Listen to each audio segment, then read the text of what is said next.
Et salut, vous êtes bien sûr le podcast de l'Onironaute, en compagnie de Pierrot pour aborder des sujets tels que l'exploration de nos imaginaires, nos mondes intérieurs, nos rêves qu'on peut se faire, qu'on peut se fabriquer, qu'on peut se concevoir volontairement grâce à l'auto-hypnose par exemple, ou la méditation, ou simplement l'envie, j'ai envie de dire simplement l'envie d'aller voir à l'intérieur de nos esprits ce qui se passe et qu'est-ce qui pourrait volontairement se passer, qu'est-ce qu'on a envie de vivre en imaginaire, qu'est-ce qu'on a envie de vivre, dans quel lieu, dans quels espaces, qu'est-ce qu'on peut visualiser comme espace imaginaire, qu'est-ce qu'on peut entendre comme son, ressentir les sensations, les odeurs, tout ça est productible par notre cerveau qui est une machine incroyablement fantastique et géniale.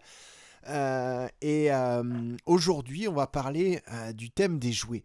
Les jouets, oui, les jouets avec lesquels vous jouiez quand vous étiez petit et petite. Alors d'abord, faisons un petit peu le tour des jouets dont on cause. Évidemment, il existe toute une sorte de procédés ludiques. Il y a plusieurs types de jouets. Effectivement, il y a des jouets de toutes sortes, puisque on peut jouer avec tout et n'importe quoi. On peut jouer avec des objets qui ne sont pas destinés à être des jouets en tant que tels. Mais là, on va parler des jouets où on est censé jouer avec. Donc, c'est des objets qui ont déjà été conçus pour faire une partie du chemin vers la conception imaginaire, vers des moments ludiques qu'on s'accorde comme un apprentissage de la vie, en particulier lorsqu'on est enfant, évidemment. C'est les premiers consommateurs de jouets, évidemment, ce sont les enfants. Donc ça va du ballon aux jeux de société, aux doudous, aux figurines. Voilà, c'est pas la peine de rentrer dans les détails. Moi, en fait, quand je parle de jouer dans ce podcast, je pense plutôt, pour illustrer mon propos, aux figurines articulées. On va dire, voilà, les figurines articulées, euh, beaucoup ou pas beaucoup articulées. Je pense, par exemple, les Playmobil sont très peu articulés. J'ai jamais été trop Playmobil, je vois que ça marche bien auprès des enfants, ça reste une valeur sûre le Playmobil, ils s'éclatent avec. Moi j'ai pas souvenir de m'être spécialement régalé avec les Playmobil, mais voilà, ça existe. Moi c'est un jouet qui me laisse un peu sur ma faim au niveau de l'articulation parce qu'ils sont vraiment très très peu articulés. Les Lego, bah, c'est une autre forme d'articulation. C'est pas de l'articulation, mais c'est carrément un autre esprit, puisque c'est l'esprit bloc, l'esprit Lego, qui a d'autres propriétés ludiques, parce que vraiment on peut se régaler avec les Lego. Euh, Moi, j'ai passé récemment un très bon moment à remonter entièrement le château de la Reine des Neiges en Lego avec ma fille. C'était aussi agréable qu'un puzzle, justement. C'est du puzzle, en fait. Quand on suit un mode d'emploi pour faire une construction Lego, c'est comme du puzzle. Je vais pas faire l'inventaire de tous les jouets. Vous avez compris que je voudrais parler des jouets en tant que support pour la conception imaginaire, en tant que support de créativité imaginaire. Les jouets pour s'inventer des films, pour s'inventer des histoires, les jouets qu'on va animer, les jouets qui vont nous permettre de nous projeter dans une autre réalité quand on y joue avec. Alors, faut que je vous raconte une petite histoire quand même. Il y a pas très longtemps de ça, il y a peut-être 2 ans, un peu moins de 2 ans, j'ai découvert une toute petite boutique dans la ville où j'habite, à Marseille. Derrière la préfecture, dans la rue Saint-Jacques, il y a une toute petite boutique. Il faut vraiment tomber dessus pour s'en apercevoir. Elle est assez réduite, la vitrine n'est pas grande. En m'attardant, en regardant cette vitrine, j'ai vu qu'elle était remplie de figurines, de toutes sortes de jouets en figurines. Et je suis rentré dedans, et puis là, je suis tombé sur un vendeur plutôt passionné par ce qu'il faisait et en discutant très vite, on a senti la passion pour les jouets. Euh, et, et personnellement, j'avais pas du tout, je pensais pas aux jouets comme quelque chose que j'étais susceptible d'acheter pour quelqu'un d'autre que pour mes enfants. Mais là, ça m'a donné envie, moi, de m'acheter une figurine articulée pour retrouver un peu le plaisir que je pouvais avoir quand j'étais enfant à m'amuser, à délirer avec des jouets. Donc en fait, je me suis servi du prétexte de l'anniversaire de mon fils pour m'acheter une figurine un peu chère. Je dois vous avouer que c'était pas donné, mais c'était vraiment un jouet de très bonne qualité. D'ailleurs, je l'ai toujours. Il est toujours en très très bon état, en excellent état. C'est une figurine d'Iron Man. Une figurine articulée. Elle est magnifique, hein, superbe. Il y a plein d'articulations, donc on peut bouger évidemment les mains, les poignets, les coudes, la tête. Elle est flambante. Elle est super et puis on peut mettre le personnage dans plein de positions différentes qui sont en elles-mêmes assez inspirantes et c'est assez amusant rien que de s'amuser à lui faire prendre des positions diverses et variées. C'est déjà assez amusant hein, et assez fun. Et puis ensuite, la figurine reste dans cette position. Et je suis très content d'avoir acheté ça, d'avoir offert ça à mon fils indirectement, puisque bah lui il pense qu'elle est à lui et moi je pense qu'elle est à moi, mais bon, on va régler ça quand il sera plus grand. Euh, et je suis très content, ça m'a fait plaisir d'avoir cet objet. Et puis je suis très dans l'abstraction, donc je délire souvent sur des idées, des concepts et tout ça. Et, et pour une fois, ça m'a fait plaisir de projeter mes idées, mon envie de jouer sur un objet. Donc après, j'y ai pas passé des journées entières à jouer avec, mais il est là. Il est là, et puis j'aime bien de temps en temps lui changer de position, le mettre contre un meuble, comme dans une stature, une posture, une allure aussi, parce qu'on peut parler d'allure. Voilà, c'est pas tant pour le personnage en lui-même, parce que je suis pas hyper fan des Avengers. Moi, je serais peut-être plus DC Comics dans la fibre. Je me sens plus proche culturellement de d'autres super-héros, mais après, j'aime bien les films.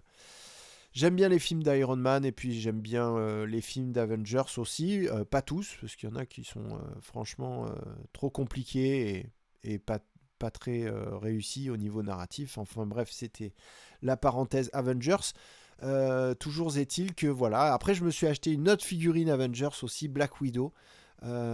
Qui est aussi très bien faite, qui est très articulée aussi, et donc bah, c'est super. Après, je suis pas rentré dans le délire de quand j'étais enfant à m'inventer complètement des histoires et tout ça.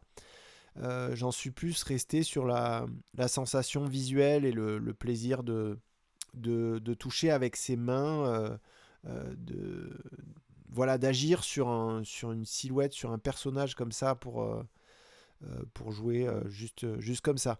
Euh, mais j'aimerais bien faire l'expérience, un de ces quatre, peut-être comme une expérience justement d'auto-hypnose, mais utiliser les jouets pour faire de l'auto-hypnose avec des jouets.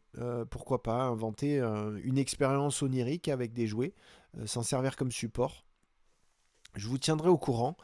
Mais en tout cas, ce dont je voulais parler aujourd'hui, j'y viens, hein, après moultes écarts, euh, ce dont je voudrais parler en vous parlant des jouets, c'est que j'aimerais que vous vous rappeliez votre enfance et je suis sûr que vous avez en mémoire ces moments d'immersion totale dans une fiction à travers les jouets.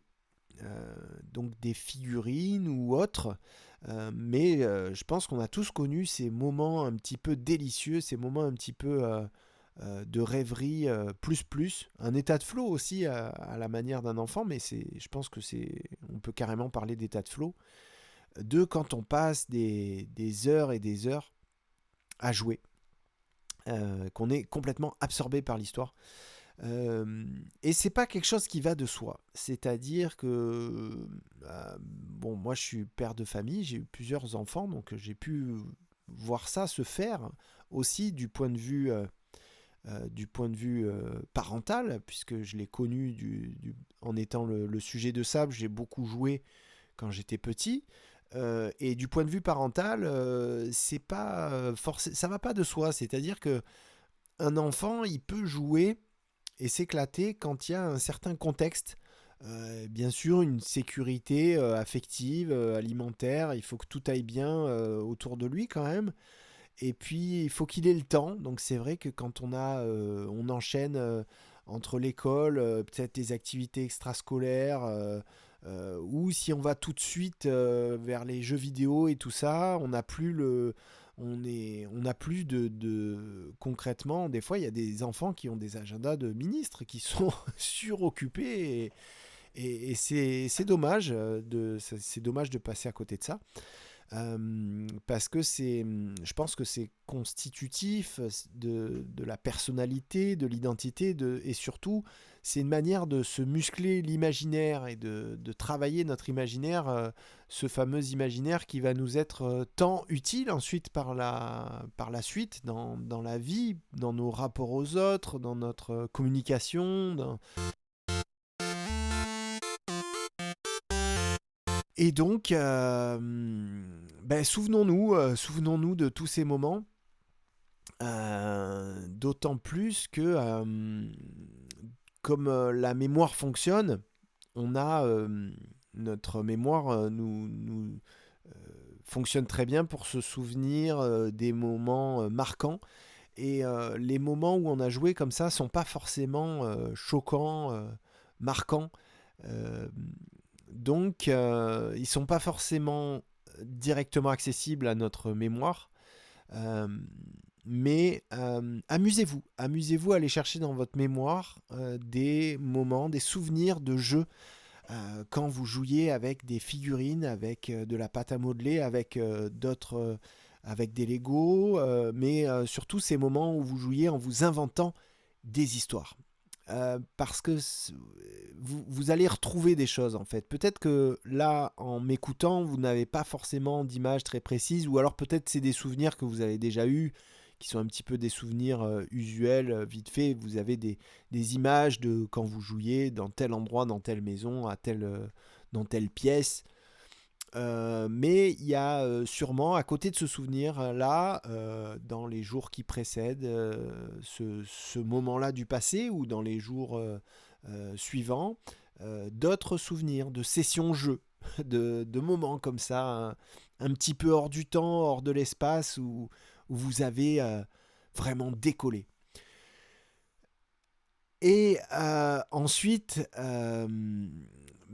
les jouets aussi, on peut tout à fait jouer en étant adulte, justement. Donc, je vous ai dit tout à l'heure que personnellement, je n'ai pas encore osé vraiment faire le pas, mais en fait, c'est une connerie que j'ai dit tout à l'heure parce qu'en fait, je le fais presque tous les jours. Je joue avec mes enfants, c'est un petit peu euh, peut-être une excuse que je me donne de jouer. Je ne sais pas s'ils n'étaient pas là, si j'oserais jouer tout seul avec leurs jouets. Mais en tout cas, je pense que y a pas d'âge. Il n'y a pas d'âge pour jouer. Il y a peut-être un truc qui nous fait délaisser les jouets quand on est adulte. C'est peut-être que quand on est adulte, justement, on a conscience du fait qu'on peut jouer avec autre chose que des jouets. On peut jouer avec tout et n'importe quoi. Ça, c'est assez fondamental. Euh, je vais vous paraître un peu chelou en disant ça, mais moi, si vous me donnez une casserole, je peux tout à fait, si j'ai un peu de temps devant moi, jouer avec. Je vais même si j'ai pas le temps avec, je vais instinctivement, spontanément commencer à taper dessus déjà pour voir le son qu'elle produit. taper un rythme, faire de la musique avec, peut-être me la mettre sur la tête pour m'en faire un chapeau si je suis avec d'autres gens. Euh, c'est plus un type d'humour qui va faire rire les enfants, mais bon, c'est des idées qui vont me venir à l'esprit si je n'ai pas la mission de faire à manger, évidemment. Là, effectivement, je ne vais pas voir la casserole de la même manière et je ne vais pas l'utiliser de la même manière. Mais cet état d'esprit créatif qui consiste à détourner les objets de leur sens premier, de leur utilité première, et à les utiliser à d'autres fins, ou à s'amuser à mettre en commun des objets qui n'ont rien à voir, ou à s'amuser avec le placement de l'objet. Peut-être que ça peut être amusant de mettre justement, par exemple, une chaise. On met une chaise sur un lit. Ça peut être rigolo. Les enfants sont très sensibles à ça parce que dès qu'on met par exemple des coussins pour former une cabane, ça leur plaît. Dès qu'on met un tapis quelque part, un endroit où il n'y avait pas de tapis avant, et ça plaît aussi, ça déclenche l'imaginaire. On a envie de se raconter des histoires, on a envie de vivre des choses alternatives, d'imaginer des trucs, quoi. C'est ludique. Et vraiment, il n'y a pas d'âge pour penser comme ça, hein, pour avoir cette. Enfin, c'est un super état d'esprit que je vous encourage à cultiver. Peut-être on peut appeler ça la curiosité. Peut-être on peut appeler ça un état d'esprit ludique, une envie de jouer qui peut se porter sur les choses, les éléments, mais aussi les idées, les choses plus abstraites en général. Voilà. Alors, qu'est-ce que j'avais envie de dire encore au sujet des jouets? Bah oui, bah déjà parler du magasin. Donc j'ai pas dit le nom tout à l'heure. Ça s'appelle Super Toys et c'est à Marseille, à la rue Saint-Jacques, derrière la préfecture. Un super petit magasin de jouets, de figurines, articulés ou non articulés d'ailleurs. Et je vous encourage à, pourquoi pas, vous acheter un jouet pour vous, même si vous êtes adulte. Vous avez le droit de vous acheter une figurine, un truc qui vous amuse. Faites l'expérience. Ça coûte un petit peu cher en fait, mais je sais pas, c'est pas plus con qu'il y a des tas et des tas d'achats qui sont bien plus bêtes que ça. Et vous allez voir, faites l'expérience, c'est chouette. Faites l'expérience aussi, bien sûr, de jouer avec des objets qui ne sont pas des jouets. Tous les objets sont jouables. Et aussi, ah oui, c'est ça, je voulais vous raconter, moi, vite fait, les jouets que j'utilisais quand j'étais enfant, parce que j'y ai souvent repensé en me disant que j'avais eu la chance d'avoir été euh, pas trop gâté au niveau des jouets. En fait, mes parents n'étaient pas dans la surenchère de jouets épatants qu'on peut avoir à Noël ou à nos anniversaires. Et j'avais plutôt bon, j'ai pas mal de grands frères, donc j'ai eu forcément les jouets des grands frères, mais j'ai surtout tourné autour de deux ou trois types de jouets, vraiment les utiliser, les jouer avec pendant des heures. Euh, donc moi j'avais de la pâte à modeler. La pâte à modeler, c'est génial parce que j'ai compris à l'époque à partir de la pâte à modeler, je pouvais me fabriquer tous les autres jouets que que je voyais dans les publicités à la télévision, et ça me donnait envie d'avoir ces jouets. Mais en fait, mon premier réflexe, il était de concevoir ça en pâte à modeler. Des fois, ça avait de la gueule et c'était chouette. Et donc, je me souviens m'être fait des requins, des hélicoptères, des véhicules, des navettes spatiales. En fait, on peut tout faire en pâte à modeler. Moi, j'avais un gros bloc de pâte à modeler, c'était toujours le même. Et j'y passais des heures et des heures, et ça m'a vraiment, c'est un super support de créativité pour vos enfants si vous cherchez des idées de choses positives au niveau pédagogique. C'est vraiment très très chouette la pâte à modeler. Grand souvenir de jouer. Et puis j'avais un Big Jim aussi. Alors c'est une genre de figurine assez grande, plutôt bien foutue. C'était un gars musclé, hein, Big Jim, et il était dans aucun dessin animé, aucun film, donc il n'y avait pas non plus d'univers fictionnel associé à ce personnage-là. Donc ça c'est bien aussi parce que ça nous permet de rester ouverts sur nos inventions, nos propres inventions fictionnelles et narratives. Et j'ai beaucoup joué avec ça. Et, euh, et puis voilà, non, je voulais vous parler de ces deux jouets, la pâte à modeler et les Big Jim. Il y a eu aussi un peu des G.I. Joe. Ça, c'est un petit peu plus connoté armée US. Hein, pour le coup, c'est des GI. Mais bon, je regardais pas du tout le dessin animé. Et par contre, les figurines étaient très bien faites, plus petites et très bien articulées, très très souples. Donc on pouvait leur faire des mouvements, comme des grands tacles, des mouvements de pied, des coups de pied, des rebondissements, des saltos arrière. Enfin, ils étaient très très très articulés, très mobiles. Et donc ça reste un bon souvenir de jouer. Les G.I. Joe de l'époque. Je ne sais pas si ça se fait encore.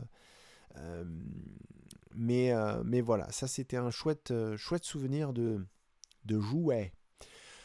Voilà, bon, j'ai été assez long pour le coup. Je pensais faire plus court sur ce thème, mais voilà. Je vous remercie de m'avoir écouté jusqu'au bout. Ce podcast arrive à sa fin. Je vous rappelle que je fais aussi une newsletter que je prends du plaisir à écrire, qui s'appelle La lettre de l'Onironaute, qui sort une fois par semaine. Donc c'est pas excessif. Si ça vous intéresse de me lire sur ce genre de sujet de créativité, d'imaginaire, d'auto-hypnose et tout ça, inscrivez-vous sur le site onigate.com à la newsletter. Et puis je vous dis à bientôt dans votre boîte mail. Par ailleurs, on est présent sur Facebook. On a le groupe du podcast de l'Onironaute où on peut se retrouver et parler des épisodes qu'on a écoutés. Et on peut dire oh, mais il a dit vraiment des bêtises dans cet épisode et nanana. Et on peut critiquer ou partager nos anecdotes aussi. Et puis il y a la page fan de Onigate, bien sûr, et puis la chaîne YouTube aussi, où vous avez des petites expériences oniriques guidées en audio qui s'appellent les Onitrips. Ça dure 5 minutes. Vous pouvez incarner par exemple un super-héros ou une super-héroïne, ou Albert Einstein aussi, par exemple. C'est de l'audio hypnose ludique non thérapeutique. Voilà. Merci beaucoup, à bientôt, portez-vous bien. Ciao.